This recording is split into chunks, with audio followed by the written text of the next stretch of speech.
Hello friends, welcome back to my channel English tutor YT. आज की video में हम बात करने वाले हैं ऐसे डाउट्स की जिनमें बहुत से लोगों को, स्टूडेंट्स को कंफ्यूजन रहती है।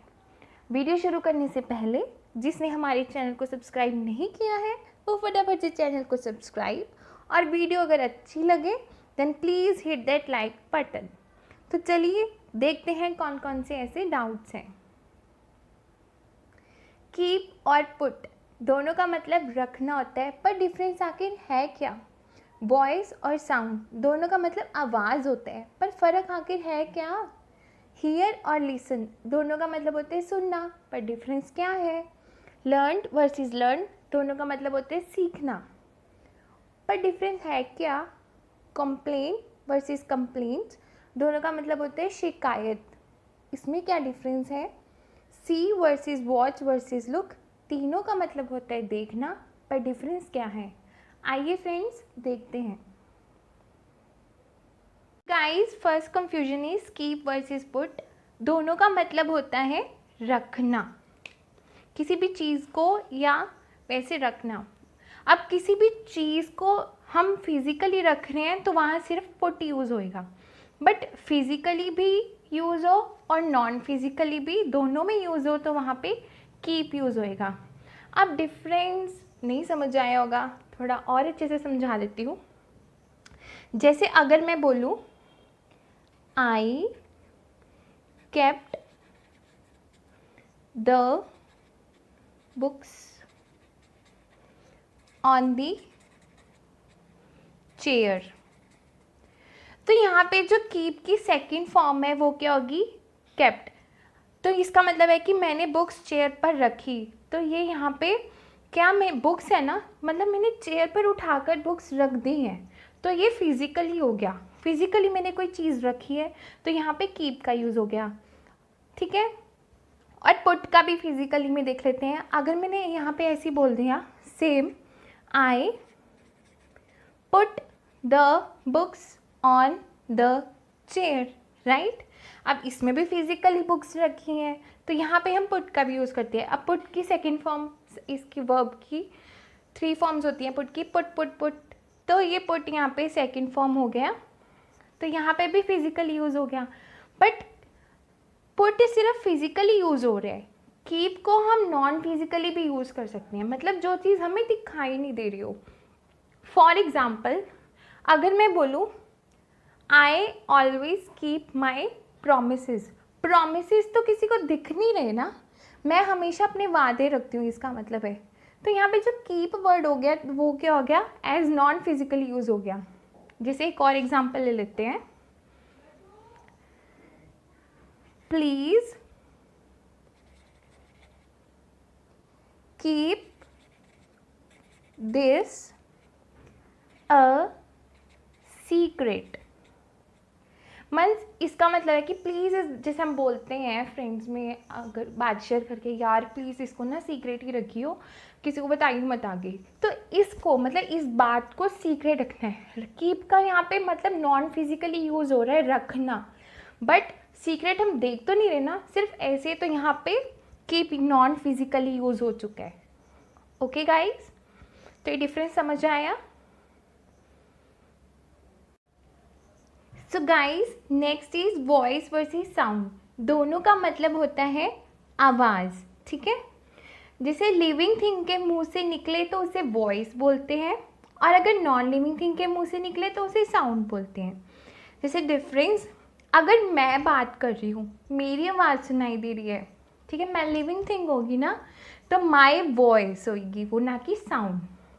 और अगर तुम भी लिविंग थिंग, तो योर वॉइस, तो वो क्या होगी? वहाँ पे वॉइस होगी, ना कि साउंड।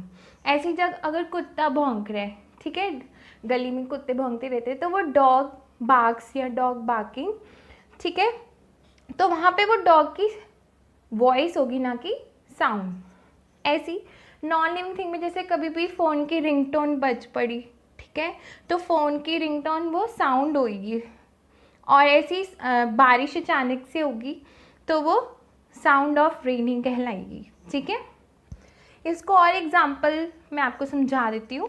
जैसे मैंने बोला शी हैज़ ब्यूटिफुल वॉइस। उसके पास बहुत सुंदर आवाज़ है। अब उसकी आवाज़ यहाँ पे साउंड नहीं हो रही, वॉइस कहलाई जा रही है, क्योंकि वो लिविंग थिंग होगी, राइट। और अगर मैंने बोला I love listening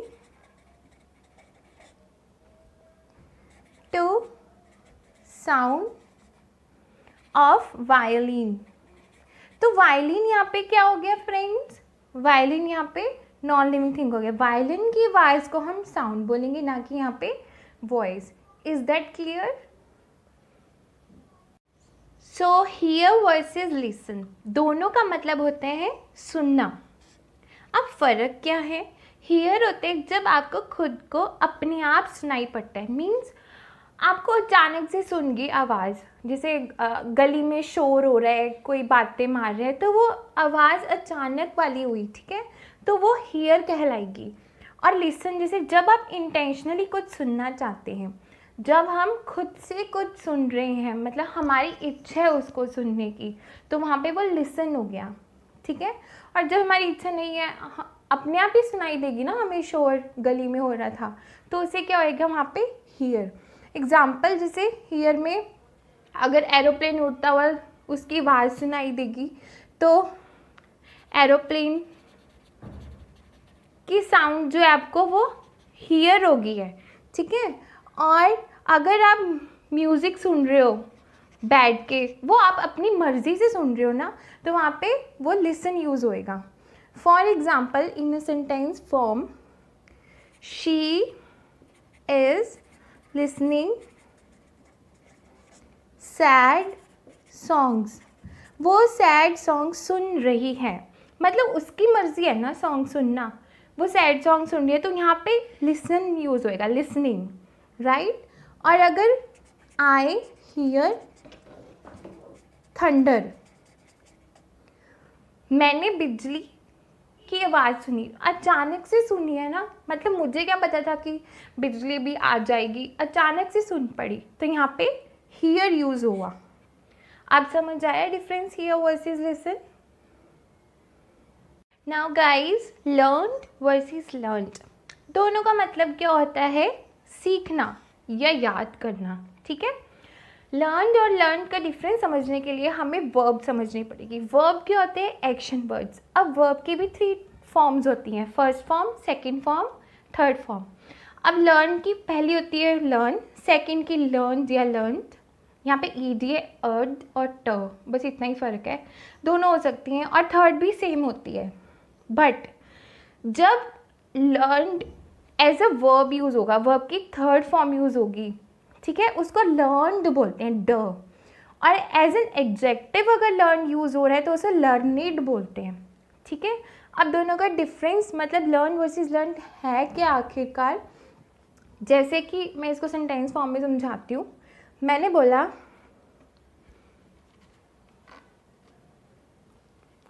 he learned many languages, उसने बहुत सारी भाषाएं सीखी। यहाँ पे सीखना जो हो गया है वो वर्ब, यहाँ पे जो लर्न है वो एज अ वर्ब यूज़ हुआ है, सीखना, राइट। और अगर मैंने बोला लर्निड, लर्निड का मतलब बता देती हूँ, स्कॉलर, या हम ऐसे बोल देते हैं काफ़ी पढ़ा लिखा, है ना। तो अगर मैं एग्जाम्पल फॉर्म में समझाती हूँ, अगर मैंने बोला mister Bajaj is a learned, pronunciation check कर लो गाइस, प्रोफेसर, राइट। तो यहाँ पे जो लर्निड है वो एज एन एडजेक्टिव यूज़ हो रहा है, ठीक है। तो अब डिफरेंस समझ आया, एक एज अ वर्ब यूज़ होता है मीन्स सीखना, और एज एन एडजेक्टिव यूज़ होगा तो वो एज ए स्कॉलर या पढ़ा लिखा बोलते हैं उसको। डिफरेंस समझ क्लियर? अबे गाइस, कंप्लेन वर्सेस कंप्लेंट, ठीक है। कंप्लेन वर्ड है जो, वो एज एन वर्ब यूज होता है। Verb means action words. Complain का मतलब हो गया शिकायत करना, कुछ करना। यहाँ पे एज ए वर्ब होता है ये word use, complain. But complaint एक खुद में नाउन है, वो वर्ड जिसको हम ओनली शिकायत बोलेंगे, ठीक है। जैसे कि Ram works hard but he never complains. इसका मतलब है कि राम बहुत मेहनत करता है बट वो कभी भी कंप्लेन नहीं करता। तो यहाँ पे complain as a verb use हो गया, कुछ करना, कि वो शिकायत नहीं कर रहा है। तो ये complain as a verb use हो गया, ठीक है। बट अगर मैं बोलूँ शी फाइल्ड कंप्लेंट, तो आगे कंप्लेंट अगेंस्ट हर लैंडलॉर्ड।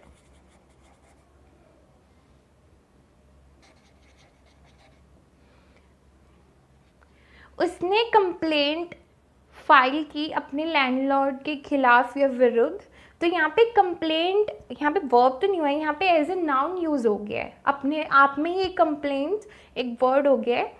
तो दिस वॉज द डिफरेंस। आगे समझ। एक क्या होता है, वर्ब होता है, और एक क्या होता है, noun. The most interesting one, जिसमें सबको कंफ्यूजन होती है, इन तीनों का मतलब see versus watch versus look, तीनों का मतलब ही देखना होता है, ठीक है। तो आखिर भाई फ़र्क है क्या। जैसे सी है, खुद से कुछ दिखाई पड़ जाता है, मीन्स आपकी इंटेंशन नहीं होती देखने की, बस खुद से ही दिख जाता है वो, ठीक है। अब आपकी आंखें हैं, अब आपका क्या कसूर, कुछ भी दिख गया रास्ते में आते जाते या घर बैठे, ठीक है। जैसे कि आप रास्ते में जा रहे थे और अपने कार का एक्सीडेंट देख लिया, ठीक है, तो वहाँ पे जो यूज़ होगा वो सी यूज़ होगा, ठीक है। और अगर डॉग्स की लड़ाई हो रही है गली में, डॉग फाइट, वहाँ पे भी क्या यूज़ होगा, सी यूज़ होगा, ओके। नाउ नेक्स्ट, वॉच और लुक, ये दोनों ही इंटेंशनली देखना, मीन्स हम ही खुद से देखना चाहते थे, ये हमें अचानक से नहीं दिखा कुछ भी, वहाँ पे वॉच भी यूज़ हो सकता है और लुक भी। फॉर एग्ज़ाम्पल हम मूवीज़ देखते हैं, ठीक है, तो मूवीज़ के लिए वॉच यूज़ होगा, मूवीज़ देखते हैं हम, ठीक है। अब फ़र्क आ गया कि वॉच और लुक, अब हमें ये कैसे पता लगेगा कि वॉच कहाँ लगाना है और लुक कहाँ लगाना है। तो जो लुक होता है वो होता है तो इंटेंशनली है। तो जो लुक है वो पर्टिकुलर पॉइंट पर फोकस करके देखते हैं, ठीक है। जैसे मिरर है, मिरर में हम कैसे देखते हैं कि जगह देखते हैं, अपने आप को फोकस करके देखते हैं, तो वहाँ पे लुक यूज़ होगा, ना कि वॉच। इसको सेंटेंस फॉर्म में इन तीनों को और अच्छे से समझाने के लिए चलो देखते हैं गाइस। तो जैसे I saw a bird flying in sky. मैंने बताया था सी जो होता है वो मतलब कि हमारी होती नहीं इंटेंशन, बट हमें दिख जाता है। ऐसी बर्ड मुझे स्काई में उड़ती हुई दिख गई, मतलब मेरी इंटेंशन नहीं थी, मुझे अचानक से दिख गई ना। तो जो सॉ है वो सी की ही फॉर्म होती है वर्ब की, आपको पता है वर्ब की 3 फॉर्म्स होती हैं, ठीक है। तो सॉ आपको अचानक से दिख गई, ठीक है, तो यहाँ पे सी या सॉ यूज़ होगा, ठीक है। अब ऐसी राम इज़ वॉचिंग टीवी।